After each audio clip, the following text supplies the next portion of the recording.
মানিকতলাবাসী বন্দে মাতরম। আমি প্রথমেই ধন্যবাদ জানাই আমার নেতৃত্বকে, মাননীয় প্রদেশ কংগ্রেস সভাপতি শুভঙ্কর সরকার, মাননীয় সাধারণ সম্পাদক শ্রী সৌরভ ঘোষ, যিনি আমার বন্ধুও বটে, যাদের নির্দেশে আজকে আমি আপনাদের কাছে জাতীয় কংগ্রেসের প্রার্থী রূপে নিজেকে উপস্থিত করতে পেরেছি। বেশ কয়েকদিন ধরে আমাদের প্রার্থী পদ ঘোষিত হওয়ার পর মানিকতলা কেন্দ্র ঘুরলাম।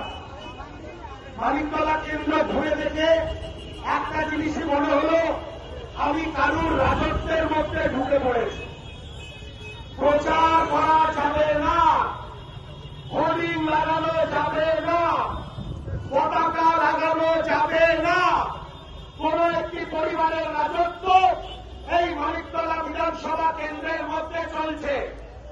আমি আজকে এই মঞ্চ থেকে আমার আওয়াজ যতদূর যায়, আমি পায়ে হেঁটে প্রথম দিন আমার বাড়ির থেকে 10 মিনিট হাঁটা পথে মানিকতলা বিধানসভা কেন্দ্রে যেদিন প্রথম পা রেখেছিলাম, সেই দিন আর আজকের দিন আমি পরিষ্কারভাবে একটা কথা বলে যেতে চাই, সব বিরোধী দলে বিশেষ করে জাতীয় কংগ্রেসের পতাকা লাগানো হবে, হোর্ডিং লাগানো হবে, বিরোধী কর্মীরা আর আক্রান্ত হবে না।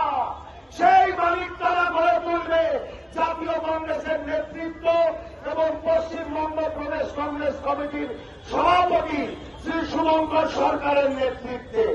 ভালো করে জেনে রাখুন, এই মানিকতলা অঞ্চলের শাসক দলের সৈনিকরা এবং শাসক দলের প্রার্থী যারা একটু আগেও বাইপাসে যখন আমার এক সহকর্মী হোর্ডিং লাগাচ্ছিল, তাকে ধাক্কা মেরে সরিয়ে দিয়ে হোর্ডিং ছিঁড়ে ফেলে দেওয়া হয়েছে। এটা কারুর রাজত্ব নয়, এটা কারুর পৈতৃক সম্পত্তি নয়। মানিকতলা কেন্দ্র কেন 294টা বিধানসভা কেন্দ্র, যেমন শাসক দলের তেমন বিরোধীদের। দুর্নীতি করেছেন, কয়লা, বালি, গরু, চাকরি কিছু বাদ দেননি, করে যান। আর মাত্র কটা দিন, 4 মে, এর মধ্যেও যতটা পারেন করে যান। প্রতিটি ধাক্কা বিরোধীদের কর্মীদের, প্রতিটি পতাকা যেটা আমার দলের ছিঁড়ে ফেলা হচ্ছে, প্রতিটি হোর্ডিং লাগাতে গিয়ে যেমন এই উত্তরণ নামক অনেক বসতির ভিতরে বাধা দেওয়া হচ্ছে, এর সব হিসাব 4 মের পর বাংলার মানুষ গণতান্ত্রিক পদ্ধতিতে আপনাদের বিরুদ্ধে দেবে। সব হিসাবের উত্তর বাংলার মানুষ দেবে, আমাদের কিছু করতে হবে না।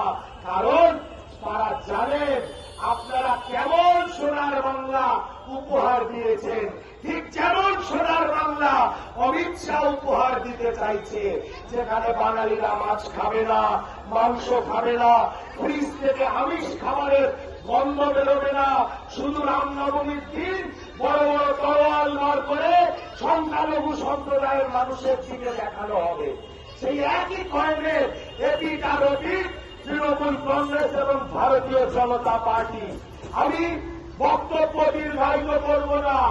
মানিকতলার মানুষ যা যা ঘটনা ঘটল এই নির্বাচনী প্রচারের সময় জুড়ে, যেভাবে বিরোধীদের আক্রমণ করা হল, তাদের গায়ে হাত তোলা হল, ফ্ল্যাগ ফেস্টুন পতাকা ছেড়া হল, এর জবাব 29 তারিখে এই মানিকতলা বিধানসভা কেন্দ্রের মানুষ দেবেন।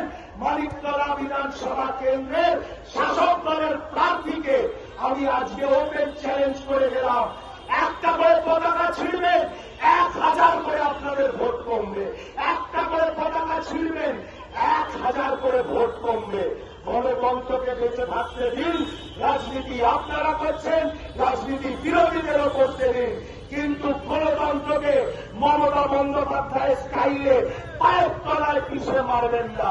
বাংলার মানুষ গণতন্ত্র হরণ পছন্দ করে না, সময় দেয়, অনেকটা সময় দেয়। আগের বার 34 বছর সময় দিয়েছিল, এবার 15 বছর সময় দিল। কিন্তু তার মানে সেই সুযোগে অপব্যবহার করে গণতন্ত্রকে যারা পদদলিত করতে চাইছে আর বিজেপির সঙ্গে পর্দার পিছনে সাজগাজ করে সংখ্যালঘু মানুষদের বোঝাতে চাইছে আমি মোদীর বিরাট বিরোধী আর রাহুল গান্ধীর বসন্তের কোকিল। এই সব ভাষা শুনছে, এই সব ভাষা বাংলার মানুষ শুনছে। এর জবাব 29 তারিখ দেবে এবং মানিকতলাবাসী, মানিকতলার মা বোনেরা, তাদের কাছে আমার অনুরোধ 29 তারিখ সকাল সকাল গিয়ে নিজের ভোট নিজে দিন। ভোট লুট হতে দেবেন না, ভোট লুট হতে দেবেন না। কারণ বাংলায় শাসন কোন পলিটিক্যাল পার্টি করে না, বাংলায় শাসন করে একটা পলিটিক্যাল গ্যাং। সেই জন্য গ্যাং থাকলে গ্যাংওয়ার হবে, ওয়ারলর্ডস থাকবে। এইসব শব্দবন্ধগুলো তো আপনারা নিশ্চয়ই শুনেছেন। তার বিরুদ্ধে জাতীয় কংগ্রেসের লড়াই প্রস্ফুটিত গণতন্ত্রের আশায় আগামী দিনে মানিকতলা কেন্দ্রের সকল মানুষকে, সকল মা বোনকে আবেদন জানাচ্ছি 29 তারিখ সকাল সকাল গিয়ে জাতীয় কংগ্রেসের প্রার্থী আমি সুব্রত রায়চৌধুরীকে হাত চিহ্নে 3 নম্বর বোতাম টিপে ভোট দিয়ে এই যে একনায়ক শাসন চলছে সারা বাংলা জুড়ে এবং মানিকতলা কেন্দ্রে, তার বিরুদ্ধে প্রতিবাদ করুন। বাংলায় এবং মানিকতলায় গণতন্ত্রকে প্রতিষ্ঠিত করুন। সকলের কাছে আমি আমার নিবেদন রাখলাম, আবেদন জানালাম, গণতন্ত্রকে বাঁচান, আইন শৃঙ্খলাকে বাঁচান, আর নতুন করে বাংলা তথা মানিকতলাকে ধ্বংস হতে দেবেন না। সকলে ভালো থাকবেন। 29 তারিখের অপেক্ষায় আমরা সবাই আছি, আপনাদের আশীর্বাদের অপেক্ষায় আমরা রয়েছি। জয় হিন্দ, বন্দে মাতরম, জাতীয় কংগ্রেস জিন্দাবাদ, রাহুল গান্ধী জিন্দাবাদ, শুভঙ্কর সরকার জিন্দাবাদ, সৌরভ ঘোষ জিন্দাবাদ।